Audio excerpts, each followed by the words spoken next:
B'siyata dishmaya, we're here in Shar Yichud, getting into Ishtamchut HaNefesh. B'ezrat Hashem, we're on Ot Bet. B'ezrat Hashem, this whole book again is about talking to HaKadosh Baruch Hu, Hitbodedut. Hitbodedut hi ma'ala gdola, Elyona min hakol. Hitbodedut is a very, very, very important virtue, and it is higher than everything. דהיינו לקבוע לו על כל פנים שעה או יותר להתבודד לבדו באיזה חדר או בשדה ולפרש שיחתו בינו ולבין קונו בטענות ואמתלאות, בדברי חן ורצוי ופיוס. What does it mean, התבודדות? That a person sets, at least for themselves, a period of time, right? An hour or more. In our generation, if you haven't done this, I recommend you start with 5 minutes and work yourself up to 7 minutes and work yourself up to 10 minutes to 15 small increments in the beginning. So you take the time to seclude yourself. That's what the word Hitboded means, to seclude yourself by yourself in a room or in a field, right? And to completely talk it out with Hashem. All the claims you have against Hashem, all the complaints you have against Hashem, all the praise, all the thanks, nice words, words of appeasement, to beg, to request in front of Hashem, that He should bring you closer to the service of Hashem truthfully.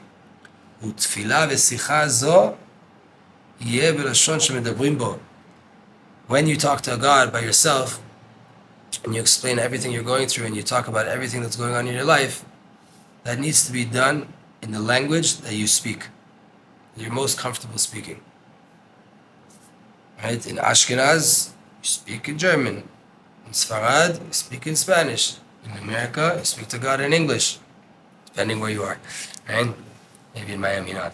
There's, right, whatever language that you speak best in. Why? Because the whole entire point is that you're meant to be able to get it out, to really express yourself, to talk it out. Aval b'lashon, right? The language that you speak, you're able to talk easier. It's closer to your heart, and your heart gets more affected by the words that you're saying, since you're used to it. And because you can speak you can speak it better, the language, you'll be able to explain exactly what it is that you're going through, and talk to Hashem about everything. הן חרטה ותשובה על העבר, והן בקשת אחרונים לזכות להתקרב אליו יתברך מהיום והלאה באמת.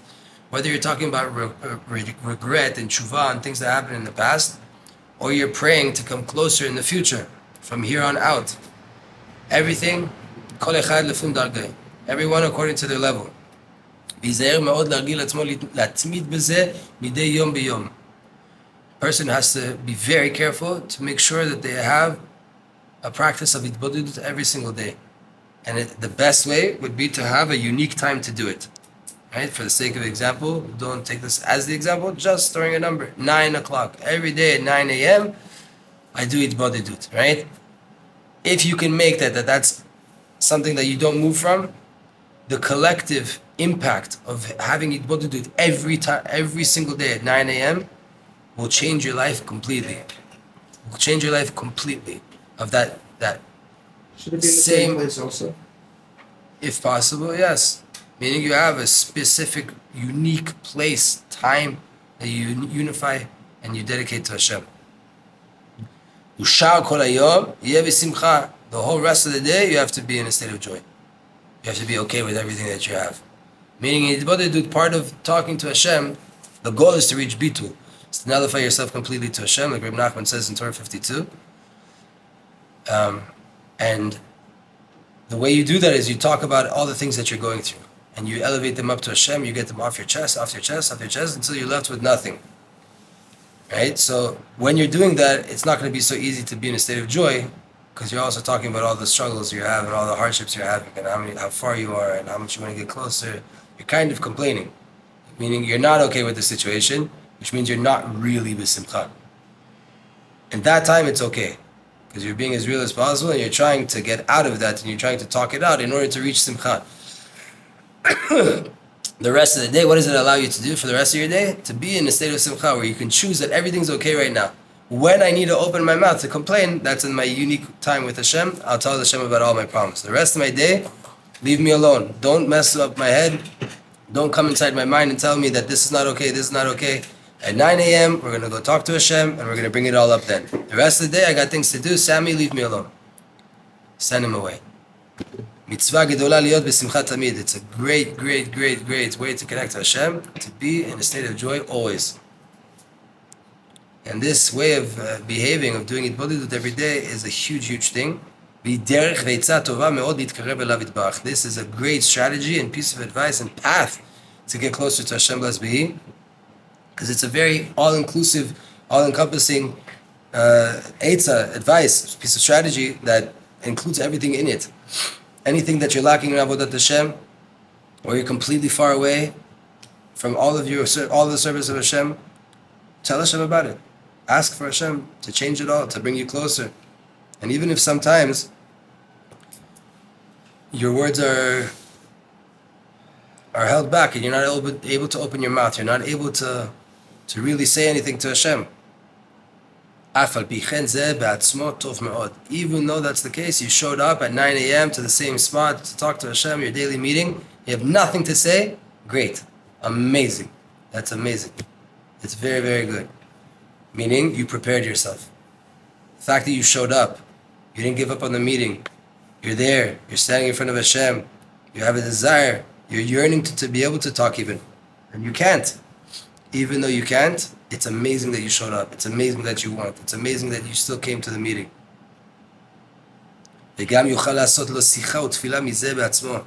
From the fact that you showed up and you came prepared and Hashem, so to say, sealed your mouth, from that you can even start to talk to Hashem and make a Tefilah out of that.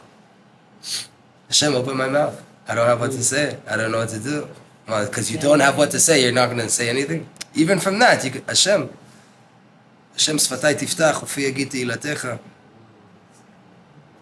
V'azeh be'atzmo yitz'ak v'yitchanen lefonav yitbarach. About the fact that you can't talk, that's what you should scream to Hashem about. Scream to Hashem about that. Beg Him for that. Shenitrachek kol kach ad she'eno yochol afilu ledaber, that you're so far you can't even talk to Him. V'yivakesh mito yitbarach chachamim v'tachnonim. And you ask for Hashem for mercy and for gifts. She'yachmol alav v'yiftach piv. He should have mercy on you. He should open your mouth. You'll be able to talk to Hashem. You'll be able to get the things off your chest. וכמה וכמה צדיקים גדולים מפורסמים סיפרו שלא באו למדרגתם רק על ידי הנהגה זו. Reb Nachman tells us now an amazing secret. A few different tzaddikim. Reb Nachman said this, that in his lifetime he talked to many tzaddikim about this idea of Hitbodedut, and many of them told him that they would never, ever, ever become a tzaddik if they didn't have time that they separated themselves from the world and just spoke to Hashem. Meaning this is not something that Reb Nachman came up with. Tehillim is the ultimate album of Hitbodedut, right? It's David Amelech's Hitbodedut podcast that we all get to listen in on and know what he went on through his life. It's an old thing, it's an ancient thing. This is Judaism. More than anything else, talking to Hashem that is what the Jews expected to do. More than anything else. That's how it all started. Avram and Hashem. Avram looked into this world, he went to do Hitbodedut, he went secluded himself from the world, to nature, he saw the world, looked at it, he said there has to be a God. And he started to build a relationship with Him. That is how our nation and our people were founded. From one shepherd being out in public, in the nature, trying to connect to whatever it is that created all of this beauty. A wise person will understand by himself how important and how great this kind of behavior is. That it's above everything. It ascends above everything. This is something that every single Jew could do. Every human being could do. You don't have to be on a certain level to talk to God. You don't have to know certain Torahs. You don't have to know anything. You just have to talk. From the smallest person to the greatest. Everybody can do this. And by way of this, you can come to great heights. Meaning the most simple person in the world can just start to open his mouth to talk to Hashem and he'll become a giant.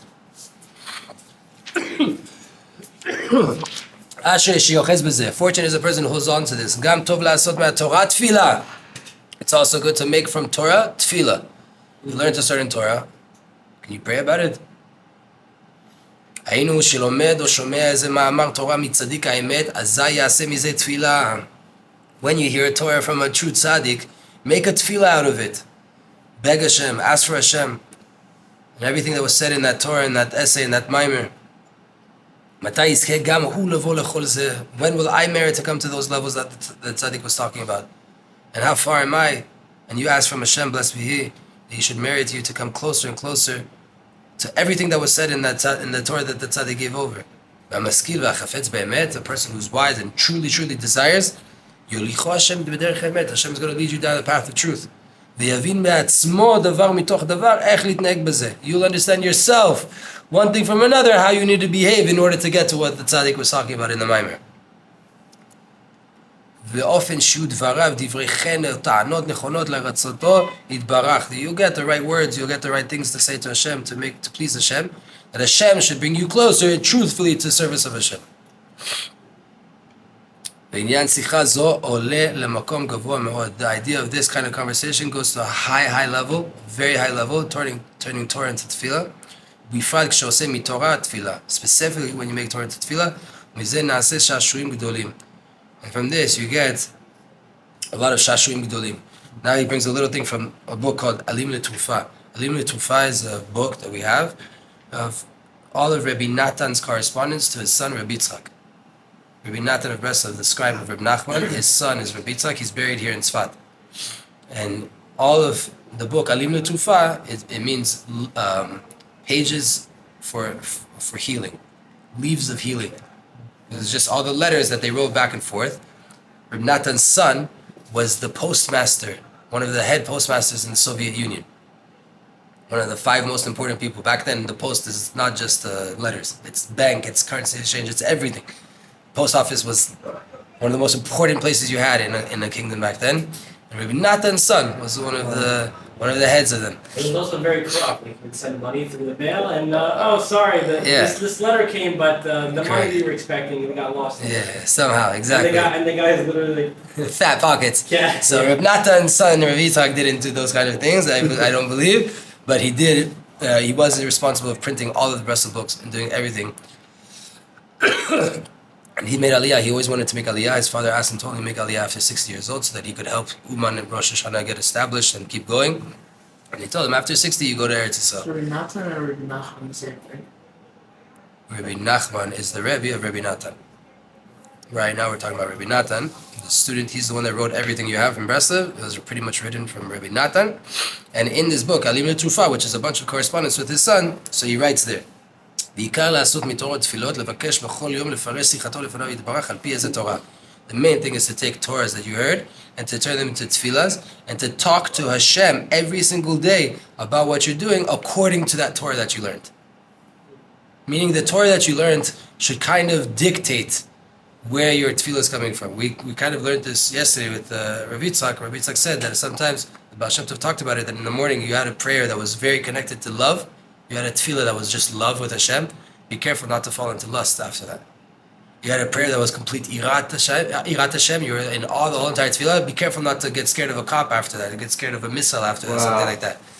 Meaning the ashpa'ah, in its pure source, the influence that's coming down, it's pure.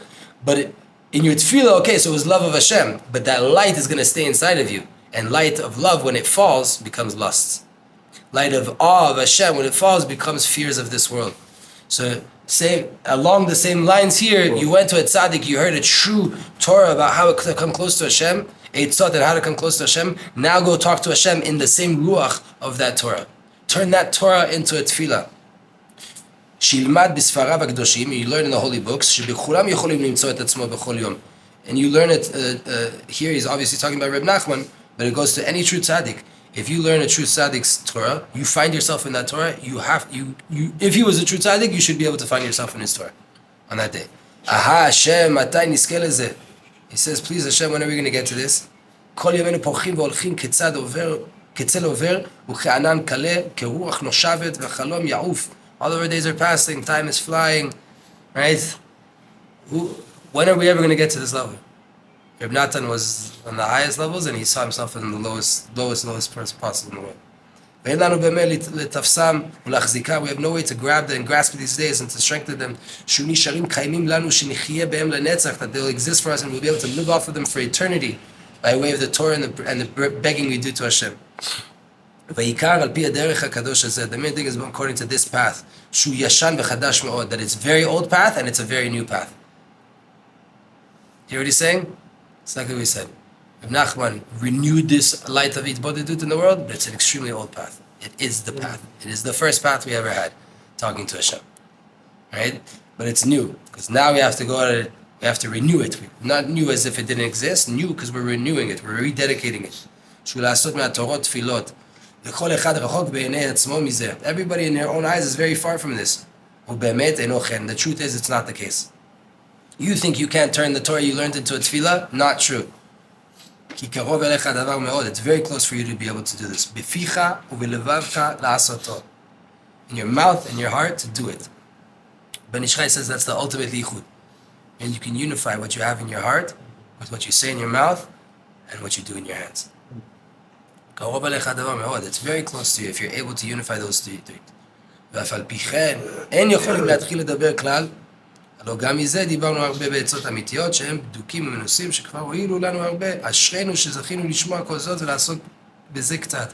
Nathan says we can't talk about this too much, but how fortunate are we that we even touched on it, that we even know about these ideas.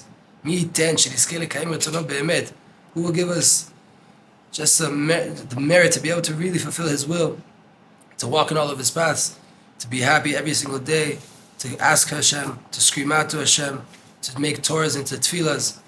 Zat Hashem, and it's known that Rabbi Natan of Breslev wrote the amazing book Likutei Tefillot. Likutei Tefillot, by the way, if you want it in English, we have here the 50th gate.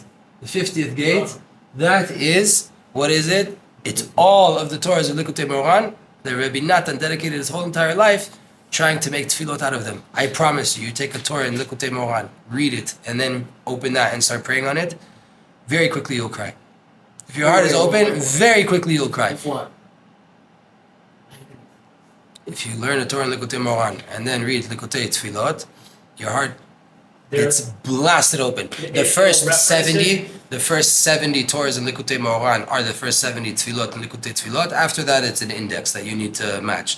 But the first 70 align. After that, both open to read it. No, you don't have it. You can open that. That's the Tehillim of our generation. Nothing can replace Tehillim. In our generation, though, if you want to feel, right? David HaMelech sometimes speaks in a very old and ancient things. Mm-hmm. Open this up, it's pure Avodat Hashem. Pure Avodat Hashem. Please, Hashem, bring you closer. That's just English Tefillah? Yeah. But you're not recommending to just read it. Go ahead. Anytime you open that book, you're doing the right thing. I'm saying if you really want to understand what that book is, take a Torah in Likutei Moran. Torah 18. Read Torah 18, open Likutei Tefillot, and daven, pour your heart out on Torah 18 and on prayer 18. After 70, it does. You could just open the book and just read. Right. Pray to Hashem. If you want to understand what Rabbi Natan is praying for there, go read what he was doing. The first 70, again, they align. After that, there's an index that you have to read to see which is which. But this is a holy idea, and it doesn't need to come from Breslev, and you don't need to be a Breslever, and it doesn't have to be Reb Nachman's Torah. Take any Torah from a true tzaddik, any Torah that you heard. I'm even going further than that. Not even just a true tzaddik. You heard an idea that connects you. Go pray about it. Go dive into Hashem, that you can come closer to Hashem. That you can bring it, that you can actually keep what was written in that Torah. That's the whole entire thing. That's the goal.